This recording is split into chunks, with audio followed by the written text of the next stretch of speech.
Dr. Yoon Taejin had not slept for 36 hours. His eyes burned from staring at computer screens, but he could not stop working.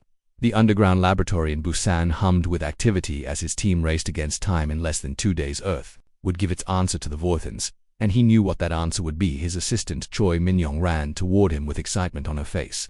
"Doctor, look at these readings. The plasma containment field is holding at temperatures we never achieved before. The reaction is stable, but the energy output is incredible." Yoon looked at the numbers on her screen and felt his heart race. This was it. This was what they needed. The fusion reaction burning in his experimental chamber was hotter than the core of the sun, hot enough to melt through anything, hot enough to hurt beings who thought they were gods. "Can we make it portable?" he asked.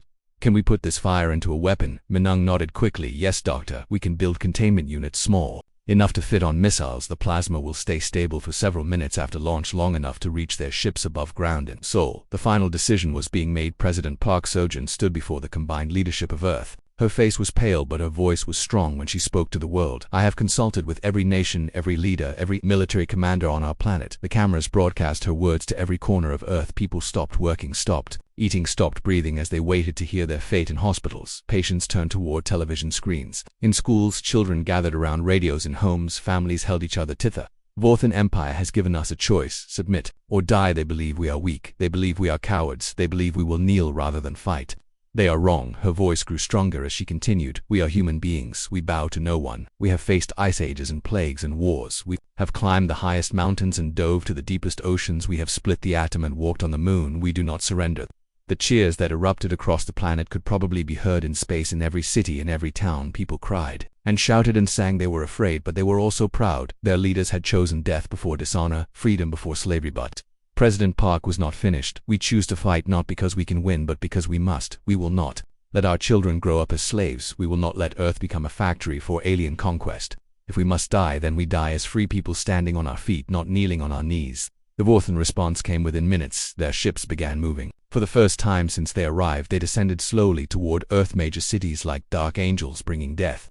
The largest ship positioned itself over Seoul, its shadow covering half the city. The alien voice came again through every speaker. "On Earth you have chosen poorly. Your resistance ends now. Witness the fate of those who defy the Vorthan Empire." But the aliens did not know about the preparations that had been made in secret. Captain Kim Yoon-ha had spent every hour since their arrival planning for this moment. Hidden missile bases across Earth opened their doors. Modified nuclear warheads enhanced with Dr. Yoon. Experimental plasma technology launched toward the alien fleet. The first wave of missiles struck the Vorthan shields in brilliant flashes of light.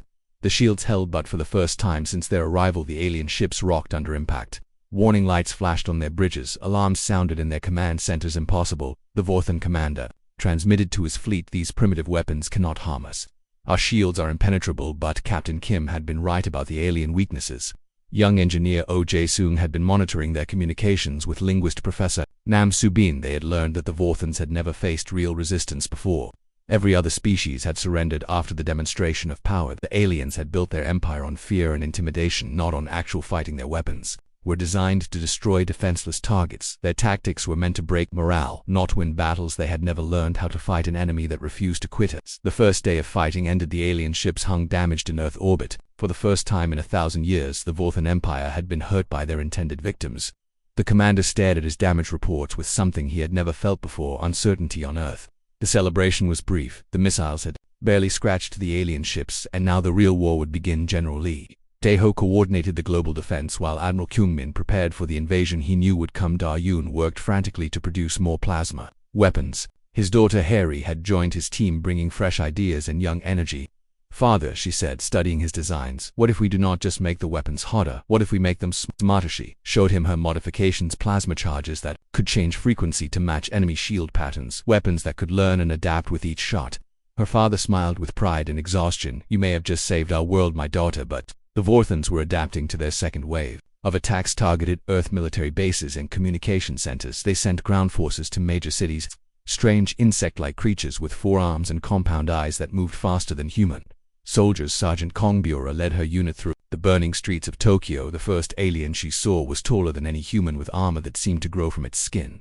It moved with deadly grace, but when her plasma rifle hit it, the creature screamed and fell. "They bleed," she radioed to her commander. "They can be hurt. They can be killed." The news spread through human forces like wildfire. The aliens were not invincible. They could be damaged, they could die. This knowledge transformed fear into anger, desperation into determination in Mumbai. Engineer Raj Patel modified construction equipment into weapons in London. Teacher Maria Santos organized civilian resistance groups. In Cairo, Dr. Ahmed Hassan treated wounded soldiers with alien technology scavenged from the battlefield. War that the Vorthans expected to last hours stretched into days. Earth cities burned, but Earth people fought back. Every destroyed building became a fortress. Every fallen soldier became inspiration for 10 more fighters. The alien commander received reports that confused and frustrated him. The humans were not behaving like conquered people. They were not fleeing or hiding. They were learning from each battle, becoming more dangerous with each encounter. How is this possible? He asked his advisors. No species has ever adapted this quickly to our tactics. As science officer, a creature with silver skin and 6 eyes studied the reports.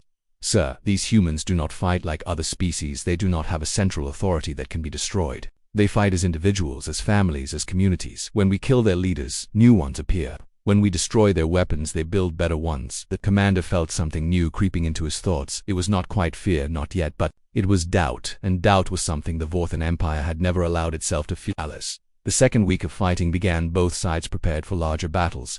The aliens called for reinforcements from their home fleet. The humans worked day and night to produce more weapons, to train more soldiers, to turn their entire planet into a fortress. But something else was happening. Something neither side expected. The story of Earth's resistance was spreading through Vorthon communication networks. Other enslaved species were hearing about the humans who refused to surrender. On a dozen worlds across the galaxy, beings who had served the Empire for generations began to whisper, could it be possible? Could someone actually fight back and win? Could freedom be more than just a dream? The spark of human defiance was becoming a flame, and flames had a way of spreading. 3 weeks had passed since the war began, and Earth looked like a different planet. Smoke rose from 100 cities, but in that smoke was the fire of human determination. The Vorthans had expected quick victory. Instead, they found themselves fighting an enemy that grew stronger with each defeat. Sergeant Kong Bora crouched behind the ruins of what used to be a shopping mall in Tokyo. Her unit had been fighting the alien ground forces for days without rest. The creatures were fast and strong, but they had one weakness. They did not understand humans. Watch their pattern, she whispered to her soldiers. When they attack, they expect us to run backward, but we do not run, we attack back, and they get confused. The aliens had studied 12 other species before coming to Earth. Every one of those species had fought in predictable ways with organized armies and clear command structures. But humans were different. When their armies were destroyed, they formed new ones. When their leaders died, others took their place. Private Li Zhongsu was only 19 years old, but he had already killed more aliens than soldiers twice his age. He had learned that the creatures communicated through high-frequency sounds. If you could disrupt those sounds, they became lost and afraid. Sergeant, the boy said, pointing to his modified radio, I can jam their communications for about 10 minutes. That should be enough time to hit their landing. Zonabora smiled grimly. 10 minutes was a lifetime in combat. Do it, she ordered across the world. Similar scenes were playing out in New York. Construction worker Mike Chen used his crane to drop building materials on alien patrols. In Cairo, medical student Fatima Hassan had learned to make explosives from hospital supplies. In Mumbai, software engineer Arjun Patel hacked alien communication systems. But the real breakthrough was happening in Dr. Yoon laboratory in Busan. His daughter, Harry, had been working around the clock to improve their plasma weapons. Her latest creation was something that would change the war. Father, look at this, she said excitedly. The new plasma charges can adapt in real time to any shield frequency. The aliens change their defenses, but our weapons change faster. Dr. Yoon studied her work with amazement. My daughter, you have created something incredible. These weapons learn from each shot. They get smarter with every battle. The news reached Admiral Kyungmin just as he was planning the next phase of Earth defense. How many can we produce? He asked. Thousands, Harry replied. We have factories working in secret all over the planet. Every major city has hidden production facilities. Even if they destroy half of them, we can still make enough weapons to arm every human on Earth. Meanwhile, the Vorthan commander was receiving reports that made his crystalline skin change color with frustration. The humans were not following any logical pattern of warfare. They did not protect their important targets. Instead, they made everything important. They did not have weak points because they treated every point as strong. Sir, his tactical officer reported, we have destroyed their capital buildings, but their government still functions. We have eliminated their military leaders, but new ones appear immediately. We have cut their communication lines, but they find new ways to coordinate. How is this possible? The commander demanded. These creatures should be broken by now. They should be begging for mercy. The tactical officer hesitated before answering. Sir, I believe they are not fighting to win. They are fighting because they cannot do anything else. It is not strategy, it is nature. They would rather die than submit. This concept was alien to the Vorthans. They had built their empire by making surrender the logical choice, death or slavery. Most species chose slavery, but humans seemed to have a different equation in their minds, freedom or death, and death was acceptable. Captain Kim Yoon-ha had been promoted to admiral. After the previous admiral died in a Vorthan bombing, she stood in her new command center deep underground studying the latest intelligence reports. The aliens were calling for reinforcements. How many ships are coming? She asked her intelligence officer, Lieutenant Park Hyenwatt. Least 50, sir, maybe more. They are bringing their elite units, the Death Fleet. Kim felt a chill but also a spark of excitement. The Death Fleet was the Vorthan Empire's most feared weapon. They only sent it when they were truly desperate. If the aliens were escalating to that level, it meant Earth was hurting them badly. Good, she said. Let them come. We have surprises waiting. Those surprises were being prepared all over the planet. Engineer O.J. Soon had been working with Professor Nam Subin to decode more Vorthan communications. They had discovered something incredible about alien psychology. The Vorthans are afraid, Professor Nam reported. They have never faced an enemy like us in their internal communications. They call us the endless enemy because we do not stop fighting no matter what they do. Fear was spreading through the Vorthan fleet like a disease.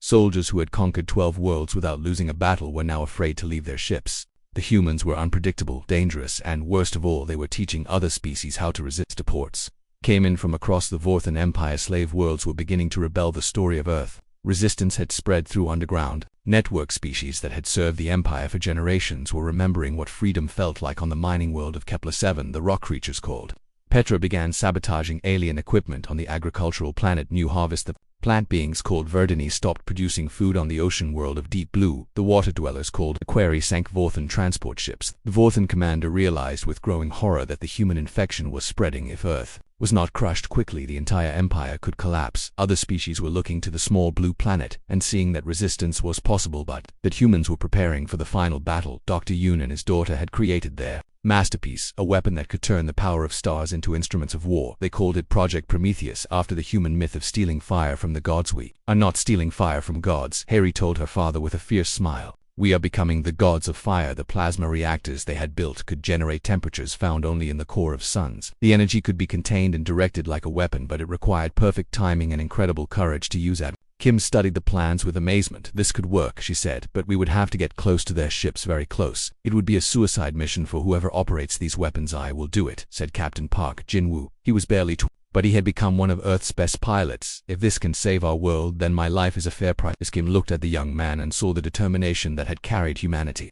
Through the darkest weeks of the war, every human was ready to sacrifice everything for freedom. No alien empire could understand that kind of dedication. The Death Fleet was coming, but Earth was ready. The fire that had started as a spark of defiance had grown into an inferno that would light up the galaxy. The war had demanded submission. Earth was about to answer with flames hot enough to melt stars. The final battle was coming, and humanity would show the universe what happened when you tried to cage the human spirit. The morning sun painted Seoul in golden light, but Admiral Kyungmin could not enjoy its beauty. Today was different. Today everything changed. He stood at the window of the Seoul Defense Command, watching the sky with worried eyes. His coffee grew cold in his hands as he stared upward at something that should not exist. 12 massive ships hung in the blue sky like dark clouds. They were not human ships. They were not from Earth. These ships were made of strange crystal that caught the sunlight and threw it back in rainbow colors. Each ship was the size of a small city, floating in the air without sound, without movement, just waiting. The radio in his office crackled to life. His aide Park Min-ho rushed in with sweat on his face and fear in his eyes. Admiral, the transmission is coming through on all channels everywhere on Earth. Every radio, every television, every phone.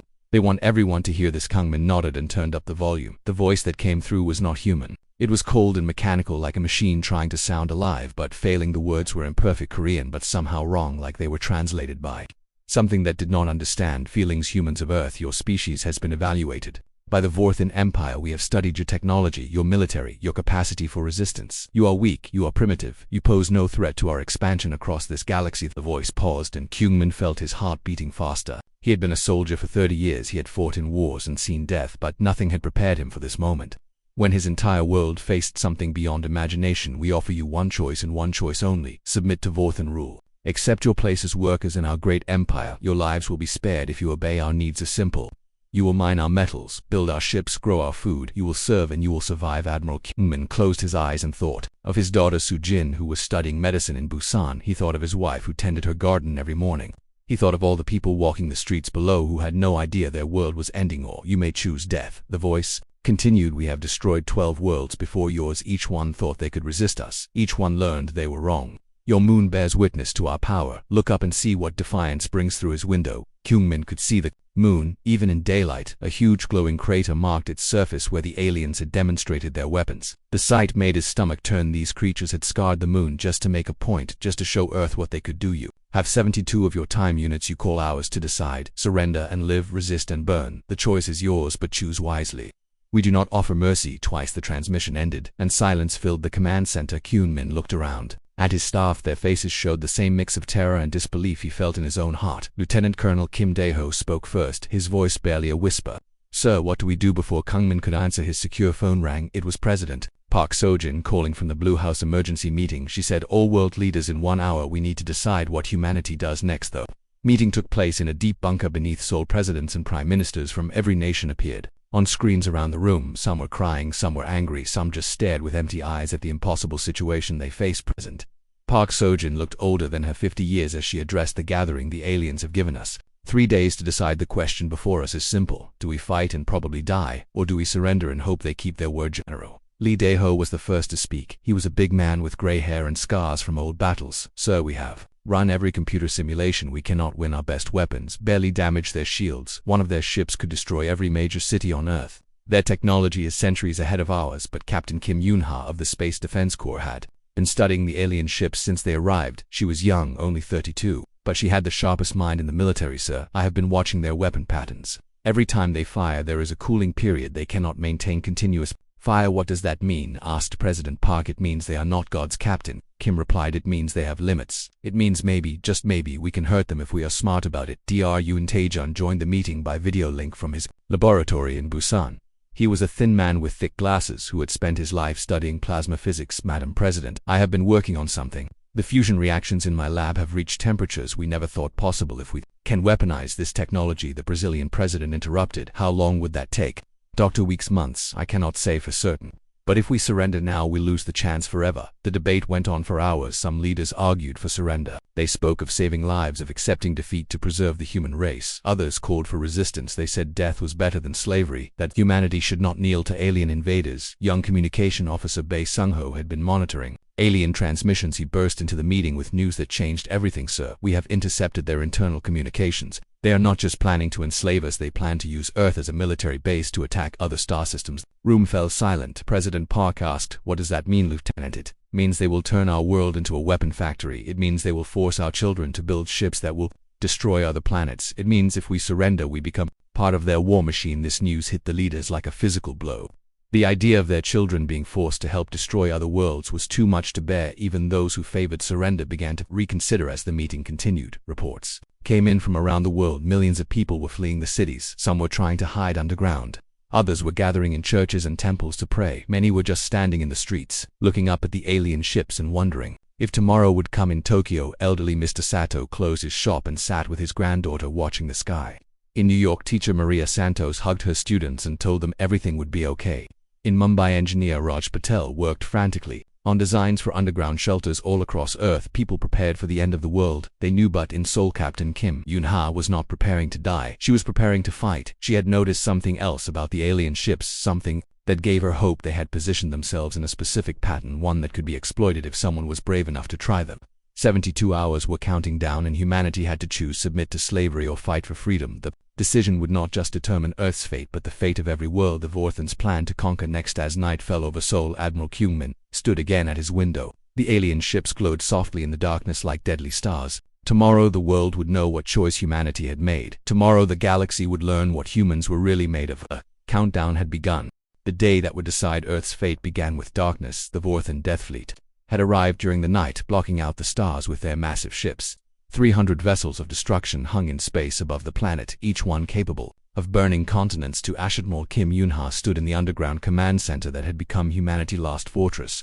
Around her, the best minds on Earth worked frantically at computer terminals, their faces lit by the glow of screens showing the impossible odds they faced. At alien ships are moving into attack formation, reported Lieutenant Commander Bae Sung-ho. His voice was steady, but his hands shook as he read the sensor data. They have enough firepower to crack the planet in half. Kim nodded but felt no fear, only determination. She had lived through 4 weeks of hell, watching her world burn and her people die. But she had also seen something the aliens could never understand. She had seen humans refuse to break no matter how Much pain they endured upon a channel to all human forces, she ordered. Let everyone hear this across Earth. In hidden bunkers and ruined cities and underground factories and makeshift hospitals, every human soldier and civilian stopped what they were doing to listen to their leader. Her voice carried across radio waves and internet connections to reach every corner of the planet. My fellow humans, she began today. The enemy brings their strongest weapons against us. They think this will be the day we finally surrender. They are wrong. Today is the day we show them what happens when you threaten humanity. Home in his laboratory, Dr. Yoon Taejian made final adjustments to Project Prometheus. His daughter Hairi worked beside him, her fingers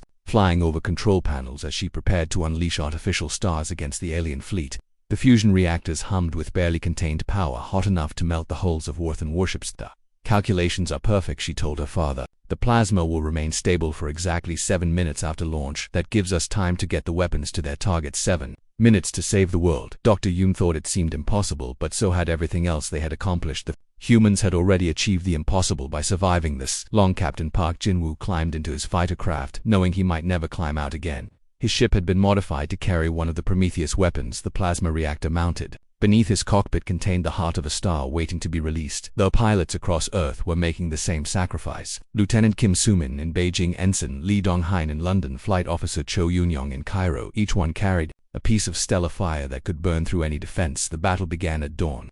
The Death Fleet descended like a black plague, blotting out the sun. Their weapons carved through Earth atmosphere, leaving trails of superheated air that glowed like lightning. The first wave of destruction targeted every major city simultaneously, but the humans had learned from weeks of fighting. They were no longer the helpless prey the Vorthens expected. Hidden all across the planet were missile sites that had been disguised as rubble. Underground bunkers opened to reveal weapons that should not exist on a primitive world. The second-generation plasma missiles launched in waves of brilliant light. Each one contained technology that had been born from desperation and refined by genius. They struck the Vorthen shields and began burning through defenses that had never been breached. Impossible. The Death Fleet commander screamed as his shields flickered under the assault. These weapons are beyond their technological level. They cannot create such things. But the humans had done more than create impossible weapons. They had created something even more dangerous. They had created hope that spread from world to world across the galaxy. And Jae-sung monitored communications from across the Vorthen Empire. The news he received made him smile for the first time in weeks.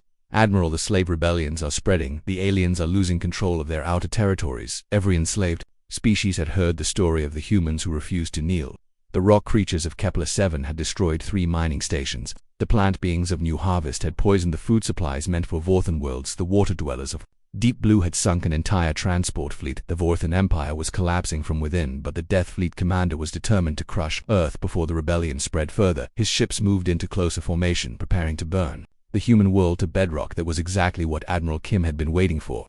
Come closer, she whispered, watching the tactical display. Bring your precious ships within range of our surprises. The Prometheus weapons were ready. Captain Park Jin-woo led the first wave of fighters toward the alien fleet. His heart pounded as he thought of his sister back in Seoul, of the children who played in parks that no longer existed, of the future that hung in the balance. Target the command ship, he radioed to his squadron. If we can cut off their head, the body will fall. The modified fighters screamed through space faster than anything the aliens had seen.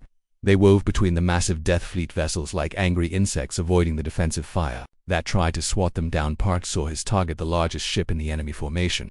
Its crystalline hull gleamed with internal light, and its weapons charged for another devastating attack on Earth. He armed his Prometheus weapon and felt the heat of a captured star warming his cockpit. For humanity, he shouted into his radio. For Earth, for freedom. The artificial star struck the Vorthon command ship and began burning through its hull. The crystalline armor that had never been penetrated. It started to melt like ice in a furnace. Emergency alarms screamed through the alien vessel as its crew realized they were being consumed by stellar fear across the battle zone. Other fighters delivered their deadly cargo. The Death Fleet found itself surrounded by miniature suns that burned with temperatures no shield could withstand.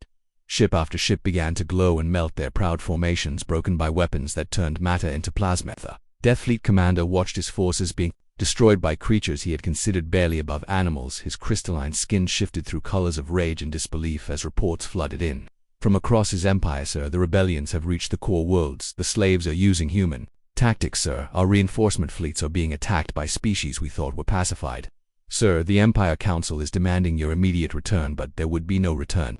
The commander realized with growing horror that the humans had not just defeated his fleet, they had destroyed his entire civilization by showing the galaxy that the Vorthen Empire could be beaten. Admiral Kim watched the alien ships burning in Earth orbit like falling stars. The sight was beautiful and terrible. At the same time, humanity had paid a terrible price for this victory, but they had proven something that would echo through history. Communications Officer Bei Sung-ho looked up from his station with tears in his eyes. "Admiral, we are receiving surrender requests from 17 Vorthon ships. They want to negotiate." Kim smiled grimly. "Tell them we do not negotiate with slavers. Tell them they can surrender unconditionally or they can burn with the rest of their fleet." The day that had begun with darkness ended with light, the light of burning alien ships, the light of hope returning to Earth, the light of freedom spreading across the galaxy. The Death Fleet that had come to end humanity had instead ended the Vorthon Empire, but the real victory was not in the destruction of ships, it was in the message that reached every corner of the galaxy. Freedom was possible, resistance was not futile. The humans had shown the way, and now every enslaved being knew that chains could be broken. The burning sky above Earth told a story that would be remembered forever. A small blue planet had faced the greatest empire in the galaxy and had answered their demand for submission with the fire of stars.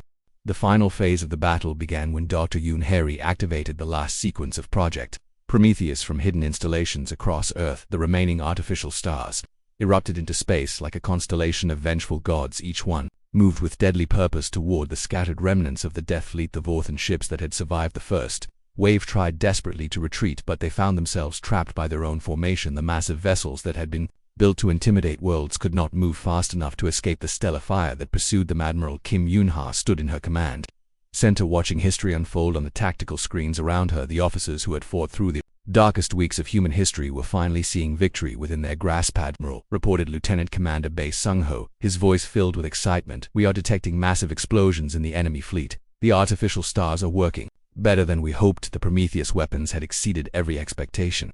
Each artificial star was like a tiny piece of the sun itself, contained in electromagnetic fields that could be directed with surgical precision. The Vorthon shields that had seemed invincible were melting away like snow in summer, but humanity was not finished with their answer to the alien ultimatum. Young technician Lim Da-yoon had been monitoring deep space communications. Her discovery would turn victory into something much greater. "Admiral," she called out urgently, "I am detecting a massive Vorthon fleet approaching from their home system.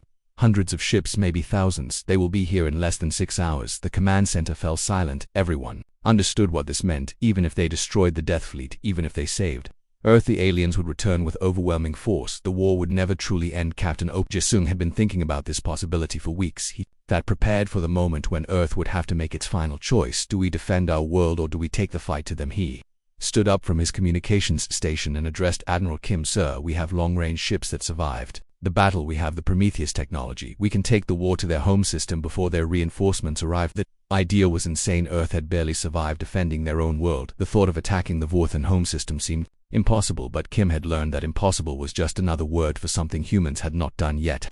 "How many ships do we have available?" she asked. "Enough," Oh replied, 23 long-range vessels with full Prometheus weapon systems. "If we can reach their home system before their fleet gets here, we can end this war permanently." Da-yoon spoke up from his laboratory connection.